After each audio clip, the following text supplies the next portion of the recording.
नमस्कार, business plus HD टेलिभिजनको news bulletin business टुडेमा स्वागत छ। म प्रमिला खतिवडा। सुरुमा हेडलाइन्स। चालु आर्थिक वर्षको 10 महिनामा निर्यातमा वृद्धि। अलैँची र जुटका सामानको अन्तर्राष्ट्रिय बजारमा माग बढ्दै गएकाले निर्यातमा उल्लेख्य वृद्धि भएको व्यापार प्रवर्धन तथा निकासी केन्द्रको तथ्याङ्क। पीसीआर परीक्षण नघटाइएको सरकारको दाबी। परीक्षण गर्नेको संख्या नै कम भएको वा निषेधाज्ञाले गर्दा परीक्षण गराउन नसकेको कारण तथ्याङ्कमा परीक्षण घटेको उल्लेख।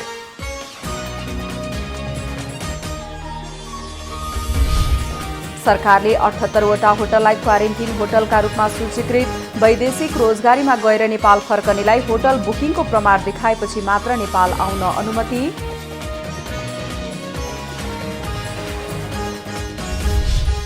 भौतिक पूर्वाधार तथा यातायात मन्त्रालयद्वारा बजेट कार्यान्वयनका लागि कार्ययोजना बनाउने काम सुरु। आगामी आर्थिक वर्षको बजेटमा निर्माणको क्षेत्रमा विशेष प्राथमिकता।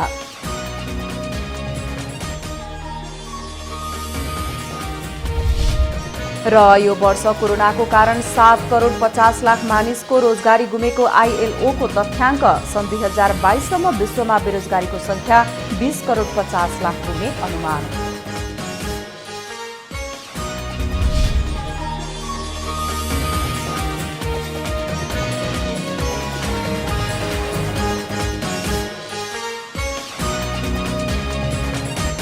बिजनेस टुडेको सुरुमा चालु आर्थिक वर्षको 10 महिनामा निर्यातमा वृद्धि सम्बन्धी समाचार। चालु आर्थिक वर्षको 10 महिनामा स्वदेशमा उत्पादित अलैँची र जुटका करिब 6 अर्ब रुपैयाँ बराबरको सामान निर्यात भएको व्यापार प्रवर्धन तथा निकासी केन्द्रको तथ्याङ्कले देखाएको छ। केन्द्रका अनुसार मुलुकमा उत्पादन भएका वस्तुमध्ये सबैभन्दा धेरै अलैँची 5 अर्ब 79 करोड 11 लाख 38 हजार रुपैयाँ बराबरको 75 लाख 50 हजार 397 केजी निर्यात भएको हो, जुन अघिल्लो वर्षको तुलनामा 79% बढी हो। अघिल्लो वर्ष सो अवधिमा 3 अर्ब 34 करोड 29 लाख 62 हजार रुपैयाँ बराबरको 41 लाख 61 हजार 903 केजी निर्यात भएको थियो। यस्तै दोस्रोमा 5 अर्ब 98 करोड 35 लाख 56 हजार रुपैयाँ बराबरको जुट र जुटका सामान निर्यात भएको छ। अघिल्लो वर्षको तुलनामा 28%ले वृद्धि भएको हो। गत वर्ष 4 अर्ब 64 करोड 73 लाख 45 हजार रुपैयाँ जुटका सामान निर्यात भएको छ। अघिल्लो वर्षको तुलनामा 80%ले चियाको निर्यात भएको छ। यस्तै 2 अर्ब 15 करोड 27 लाख 29 हजार रुपैयाँको उलन र पस्मिनाका सामान निर्यात भएको छ। यस्तै चाउचाउ र पास्ता निर्यातमा 69%ले बढेर 1 अर्ब 39 करोड 22 लाख 10 हजार रुपैयाँको निर्यात भएको छ। अघिल्लो वर्ष सो अवधिमा 82 करोड 31 लाख 68 हजार रुपैयाँको निर्यात भएको थियो। अदुवा निर्यातमा 16%ले बढेर 39 करोड 20 लाख 39 करोडको निर्यात भएको छ। मुलुकबाट 10 महिनामा सबैभन्दा धेरै भटमासको तेल निर्यात भएको छ। सरकारले पीसीआर परीक्षण नघटाएको दावी गरेको छ। पीसीआर परीक्षण घटेको तथ्याङ्क सार्वजनिक भइरहेको बेला स्वास्थ्य मन्त्रालयका प्रवक्ता एवं इपिडेमियोलोजी तथा रोग नियन्त्रण महाशाखाका प्रमुख डाक्टर कृष्ण प्रसाद पौडेलले परीक्षण नघटाएको दावी गर्नुभएको हो।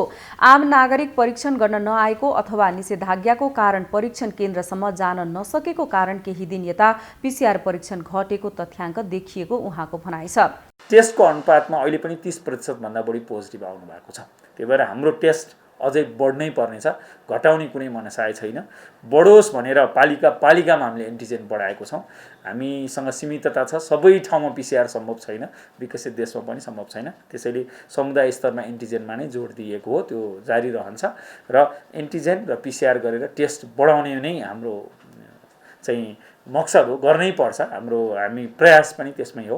उहाँले पीसीआर परीक्षण घटाउने नभई बढाएको साथै एन्टिजेन परीक्षण पनि 77 वटा जिल्लामा पुगिसकेको बताउनुभयो। सरकारले 7 वटा 5 तारे होटल सहित 78 वटा होटललाई क्वारेन्टिन होटलका रूपमा सूचीकृत गरेको छ। विदेशबाट फर्किएपछि शंकास्पद कोरोना संक्रमित समुदायमा नपुगुन् भन्ने उद्देश्यले क्वारेन्टिन बस्न पर्यटन विभागले होटलको सूची सार्वजनिक गर्दै न्यूनतम मापदण्ड तोकेको छ। कम्तीमा 20 वटा कोठा भएको होटललाई क्वारेन्टिनका रूपमा तोकिएको हो। सरकारले खाडीमा वैदेशिक रोजगारीमा गएर नेपाल फर्कनेलाई 5 दिन र अन्य अवस्थामा फर्कने नेपाली र विदेशी नागरिकलाई 10 दिन होटल बुकिङको प्रमाण देखाएपछि मात्र नेपाल आउन अनुमति दिने नियम बनाएको छ।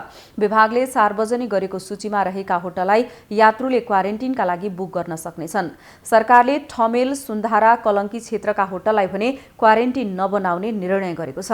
हाल नेपालले पहिलो चरणमा टर्की, कतार, चीन र भारतमा नियमित हवाई उडान सञ्चालनमा ल्याएको छ।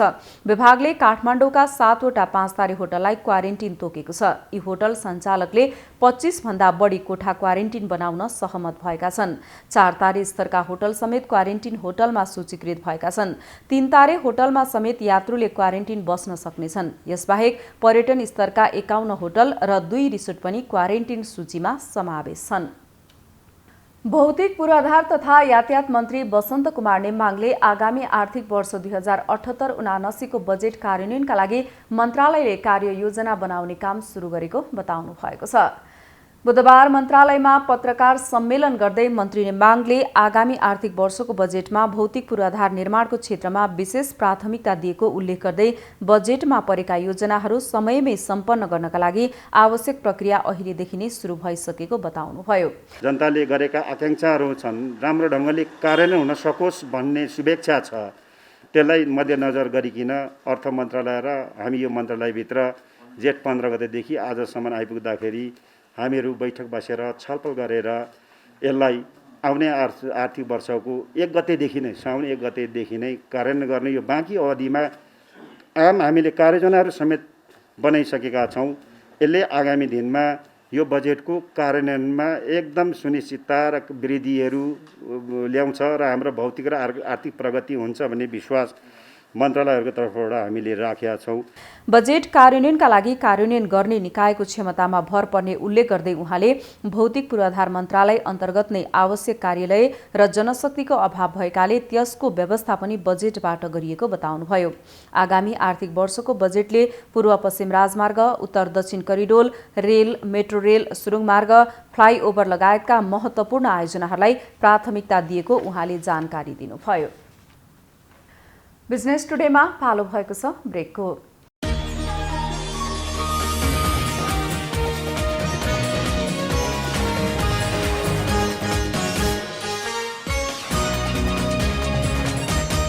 बिजनेस टुडेमा पुनः स्वागत छ। अब बाँकी समाचार।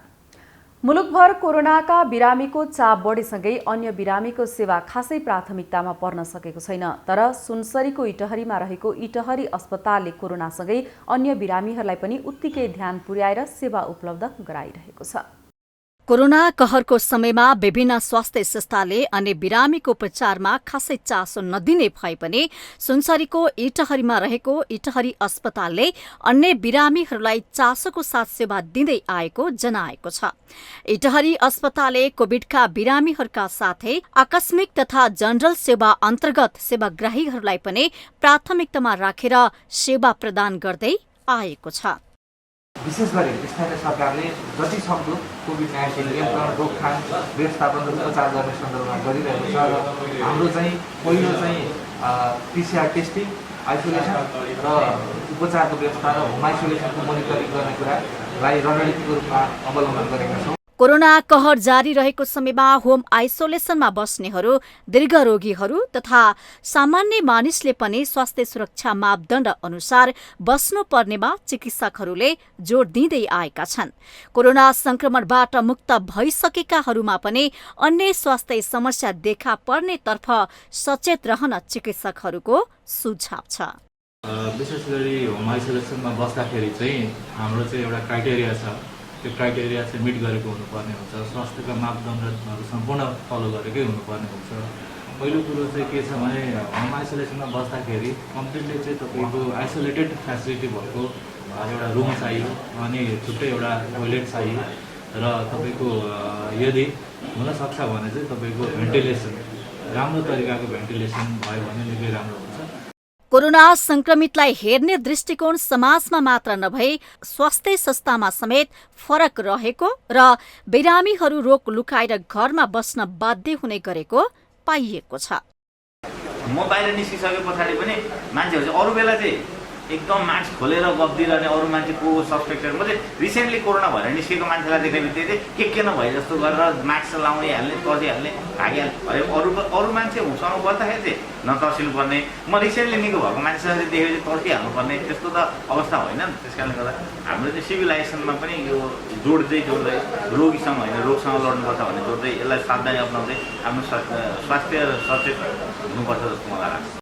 महामारीको रूपमा फैलिएको कोरोनाको कारण दीर्घरोग समेत लुकाएर समाजमा बस्न स्थानीय बाध्य भएका छन्।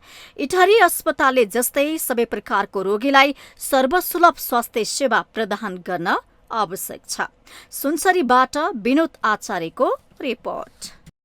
कोरोना संक्रमण तीव्र रूपमा फैलिरहेको बेलामा खोटाङका जनप्रतिनिधिहरूको सक्रियता बढेको छ। खोटाङको दिप्रुङ चुइचुममा गाउँपालिकाका अध्यक्ष स्वास्थ्यकर्मी सहित गाउँपालिकाभित्रका घर घरमा पुगी आफै गाडी चलाएर अस्पताल वा क्वारेन्टाइनमा लगेर उपचार गराउने गरिएको छ। कोरोना भाइरसको संक्रमण तीव्र रूपमा बढ़िरहेको बेला खोटाङका जनप्रतिनिधिहरूको सक्रियता बढेको छ।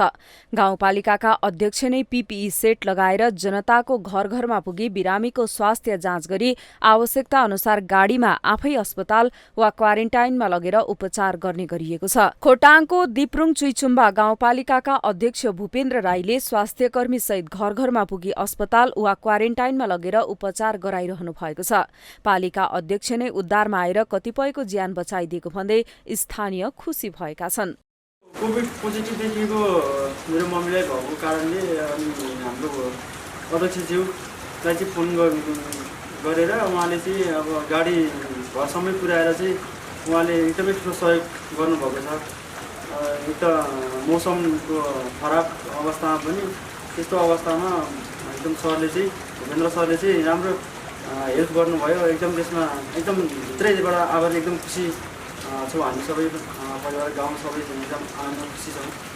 उहाँलाई धेरै धन्यवाद भन्न चाहन्छु।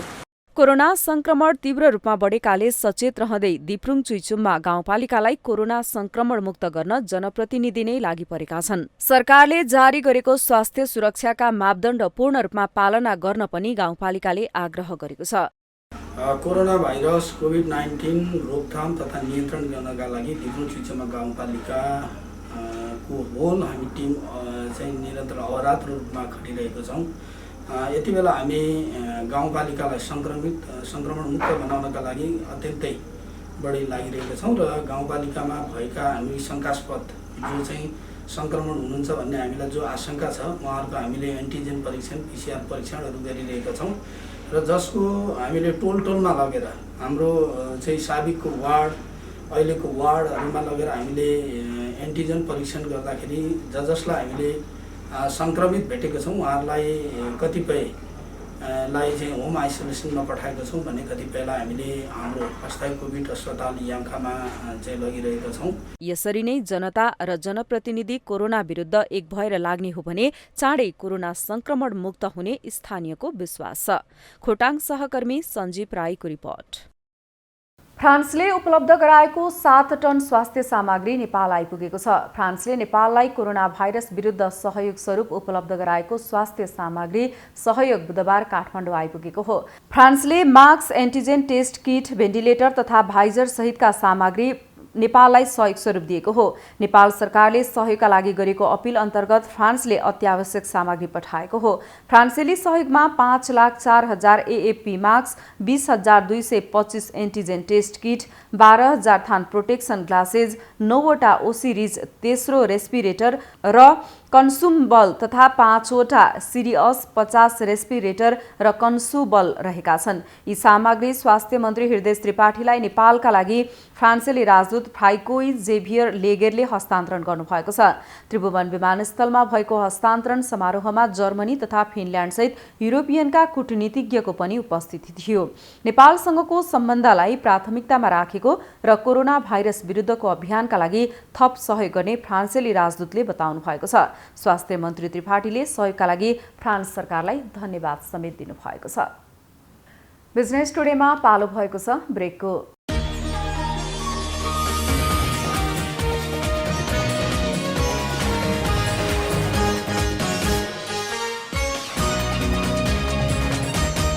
बिजनेस टुडेमा पुनः स्वागत छ। अब बाँकी समाचार।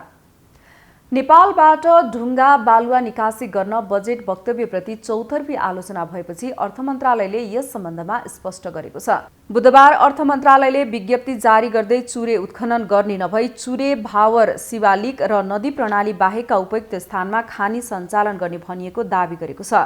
आर्थिक वर्ष 2078-79 को बजेटमा अर्थमन्त्री विष्णु पौडेलले वातावरणीय प्रभाव मूल्याङ्कनको आधारमा खानीजन्य ढुङ्गा, गिटी, बालुवा निकासी गरी व्यापार घाटा न्यूनीकरण उल्लेख गर्नुभएको थियो।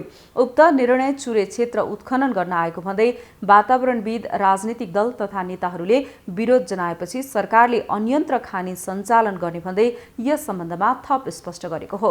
अर्थ मन्त्रालयको प्रेस विज्ञप्तिमा खानी तथा भूगर्भ विभागले पहिचान गरेका र वातावरणीय प्रभाव मूल्याङ्कनका आधारमा चुरे, भावर र शिवालिक र नदी प्रणाली बाहेकका उपयुक्त क्षेत्रमा खानी उत्खनन गर्ने नीतिगत दृष्टिकोण प्रस्तुत गरिएको छ। चुरे क्षेत्रमा ढुङ्गा, गिटी, बालुवा लगायत निर्माण सामग्रीको दोहन हुन नदिने नै यस नीतिको मूल मर्म रहेको अर्थ मन्त्रालयको दावी छ। मन्त्रालयले चुरे क्षेत्रको संरक्षण र सम्वर्धन गर्न सरकार प्रतिबद्ध रहेको पनि जनाएको छ। सम्बन्धित सरकारी निकाय, वातावरणविद, विषयविज्ञ र सरोकारवालाहरूसँग छलफल गरी प्राप्त हुने सल्लाह र सुझावका आधारमा कार्यविधि निर्देशिका, मापदण्ड एवं कानुनी प्रबन्ध गर्न तथा वातावरण र जीविकामा प्रतिकूल असर नपर्ने व्यवस्था मिलाउन नेपाल सरकार पूर्ण प्रतिबद्ध रहेको विज्ञप्तिमा जनाइएको छ। नवलपुर स्थित प्राचीन धार्मिक महत्त्व बोकेको मौला कालिका मन्दिरसम्म पुग्नका लागि केबल कार निर्माण हुने भएको छ। केबल कार निर्माणपछि धार्मिक पर्यटकको वृद्धि हुनुको साथै आर्थिक विकासमा पनि सहयोग पुग्ने विश्वास लिएको छ। प्राचीन धार्मिक महत्त्व रहेको नवलपुरको मौला कालिका मन्दिरसम्म पुग्न केबल कार निर्माणका लागि गौडाकोट नगरपालिका र मन्दिर व्यवस्थापन समिति जुटेका छन्। चन्द्रागिरी हिल्स र मनोकामना केबल कार निर्माण गरिसकेको अस्ट्रेलियन कम्पनीले काम सुरु गर्ने गरी तयारी भएको छ। अहिलेसम्म हाम्रो मोडालिटी के छ भने अब हामीले चाहिँ प्रोजेक्ट अब एक गएर आफै मात्रै गर्ने भएन, अलि स्थानीयहरूलाई पनि समेटेर लानु पर्यो भनेर 51% चाहिँ अब हाम्रो कम्पनीको हाम्रो शेयरधनीहरू र बाँकी चाहिँ 49 चाहिँ हाम्रो स्थानीय तहहरूबाट नै गरेर चाहिँ यो प्रोजेक्ट सञ्चालन गर्ने भन्ने चाहिँ हाम्रो उद्देश्य हो। गौडाकोट एक धारा पानीमा चढ्ने र मन्दिर नजिक रहेर हेलिप्याडमा उत्रिने 2वटा स्टेशन रहने केबल कारको लम्बाइ 1200 मिटर हुनेछ। 6वटा टावर रहने केबल कारमा प्रत्येकमा 8 जना अटाउने 12वटा डब्बा हुनेछन्। यसबाट दैनिक 6000 यात्रु आवत जावत गर्न सक्ने भएका छन्। केबल कार निर्माणले नवलपुर जिल्लाकै विकासमा सहयोग पुग्नुका साथै पर्यटकको आगमन वृद्धि तथा रोजगारीका अवसर सृजना हुने स्थानीयको विश्वास रहेको छ। यहाँबाट गैंडाकोटवासीहरू यही केबल कार चढेर मन्दिर जाँदा आउँदाका कुराहरू होलान्, अन्य यस क्षेत्रका विकासका कुराहरू होलान्। यस कुरामा मौलाकाली केबल कार कम्पनीले विगतमा केही लिखित र केही मौखिक रूपमा जे सहमति सम्झौताहरू भएका छन् त्यो कुरालाई मनैदेखि मनन गरेर स्थानीय वासीहरूसँग सहकार्य गरेर काम गर्ने कुरामा चाहिँ सबै पनि पछाडि पर्ने छैन भने 51% कम्पनी र 49% स्थानीयको लगानी रहने गरी कुल 2 अर्ब लागतमा केबल कार निर्माण हुनेछ। गौडाकोट नगरपालिकाले केबल कार निर्माणलाई प्राथमिकतामा राखेर काम गरिरहेको छ। वास्तवमा यो गैंडाकोट नगरपालिकाको नगरवासीकै सन्दर्भमा साँच्चै भन्ने हो भने वर्षगाँठ सुस्ता पूर्व नवलपुर जिल्लाकै सन्दर्भमा एउटा गौरवको आयोजना हो र हामी यो आयोजनाको सुरुवात चाहिँ हामी भनिरहेका थियौँ। विगतदेखि नै गैंडाकोट नगरपालिका अन्तर्गत एउटा गौरवको आयोजना हामी दावासाथ सोचेका थियौँ। समयको माग अनुसार केबल कारको व्यवस्था गर्न आएका सुझाव स्वीकार गरिएको मन्दिर व्यवस्थापन समितिले जनाएको छ। र यहाँसम्म आयो यो सबैलाई खुसीको कुरा हो र यो पर्यटनको लागि, यो गैंडाकोटको वासीको लागि त यो गौरवको योजना हो। यो हाम्रो यो कोही साथीहरूले भन्छन् यो जङ्गल काटेर यहाँ त थोरै चाहिँ लामो दूरी थियो भनेर मौलाकाली सामुदायिक के अरे मन्दिरलाई योभन्दा 15 वर्ष पहिलाको चाहिँ केबल कारका शर्त आएका थिए। हामीले छोटो दूरी छ अहिले नगर भनेर रोकेको र लास्टमा अब समयको परिस्थिति र समयको माग अनुसार सबैबाट चाहिँ केबल कार चाहिँ हाल्न दिए हुन्छ, केबल कार राख्नुपर्छ भन्ने मनसाय भएको हुनाले हामीले अब 35औं साधारण सभाबाट यो पास गरेको हो। केबल कार निर्माणले नवलपुर जिल्लाको पर्यटन क्षेत्रसँगै धार्मिक पर्यटन विस्तारमा सहयोग पुग्ने विश्वास गरिएको छ। नवलपरासीबाट लालकुमार भट्टराईको रिपोर्ट। अन्तर्राष्ट्रिय श्रम संगठन ILOले कोरोना महामारीका कारण विश्वमा बेरोजगारीको संख्या बढ्ने जनाएको छ। ILOले कोरोनाको महामारीका कारण विश्वमा लाखौंले रोजगारी गुमाएको तथा नयाँ रोजगारीका लागि तयार रहेका लाखौं बेरोजगार भएको उल्लेख गरेको छ। यो वर्ष कोरोनाको कारण 7 करोड 50 लाख मानिसको रोजगारी गुमेको ILOको तथ्याङ्कले जनाएको छ। ILOका अनुसार अर्को वर्ष अर्थात् सन् 2022 सम्म विश्वमा बेरोजगारीको संख्या 20 करोड 50 लाख पुग्ने अनुमान गरिएको छ। यसले गरिब तथा मध्यम देशमा असमानता बढाउने ILOले जनाएको छ। संयुक्त राष्ट्र संघले कोरोना महामारीका कारण विश्वमा परेको असर पार गर्न लामो समय लाग्ने जनाएको छ। साताको अन्तिम दिन बिहीबार भोल्युम सहित नेप्सेले नयाँ रेकर्ड कायम गरेको छ। यस दिन झण्डै 17 अर्ब रुपैयाँको शेयर कारोबार हुँदा नेप्से सूचक 1% भन्दा धेरैले बढेको छ। यस दिन नेप्से सूचक 29.64 अङ्कले बढेर 2856.77 बिन्दुमा पुगेको छ, जुन हालसम्मकै उच्च बिन्दु हो। यस्तै सेन्सेटिभ इन्डेक्स पनि 7.96 अङ्कले बढेर 513.12 बिन्दुमा पुगेको छ। बिहीबार 218 वटा कम्पनीको 3 करोड 46 लाख 91,312 किता शेयर 16 अर्ब 90 करोड 70 लाख 20,286 रुपैयाँमा खरिद बिक्री भएको छ। बिहीबारको बजारमा बैंक तथा वित्तीय संस्थामा लगानीकर्ताको आकर्षण बढी देखिएको छ। यस दिन बैंक, विकास बैंक र फाइनान्स उपसमूहको सूचक सबैभन्दा उच्च रूपले बढेको छ। कारोबारमा आएका 13 वटा उपसमूहमध्ये 9 उपसमूहको सूचक सकारात्मक देखिएका छन् भने 4 उपसमूहको सूचक नकारात्मक देखिएका छन्। यस दिन बैंकिङ उपसमूहको सूचक 2.71% ले बढ्दा विकास बैंक र फाइनान्स उपसमूहको सूचक पनि क्रमशः 3.72% र 3.34% ले बढेको छ। हाइड्रो पावर उपसमूहको सूचक भने सबैभन्दा धेरै 2.04% ले घटेको छ। बुलेटिनको अन्त्यमा अहिलेसम्मका हेडलाइन्स। चालु आर्थिक वर्षको 10 महिनामा निर्यातमा वृद्धि, अलैँची र जुटका सामानको अन्तर्राष्ट्रिय बजारमा माग बढ्दै गएकाले निर्यातमा उल्लेख्य वृद्धि भएको व्यापार प्रवर्धन तथा निकासी केन्द्रको तथ्याङ्क। PCR परीक्षण नघटाइएको सरकारको दाबी, परीक्षण गर्नेको संख्या नै कम भएको वा निषेधाज्ञाले गर्दा परीक्षण गराउन नसकेको कारण तथ्याङ्कमा परीक्षण घटेको उल्लेख।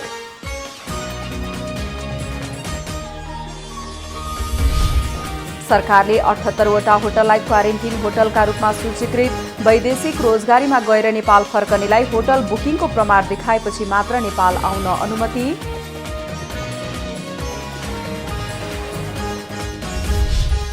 भौतिक पूर्वाधार तथा यातायात मन्त्रालयद्वारा बजेट कार्यान्वयनका लागि कार्ययोजना बनाउने काम सुरु, आगामी आर्थिक वर्षको बजेटमा निर्माणको क्षेत्रमा विशेष प्राथमिकता।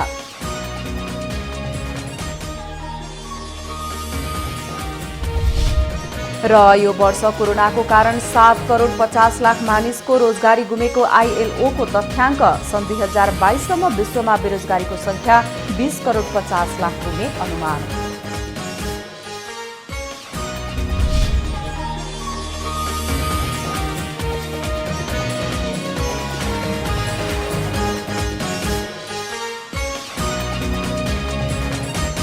बिजनेस टुडे अहिलेलाई यति नै। हेर्दै रहनुहोला business plus HD television. Business plus, business first. नमस्ते।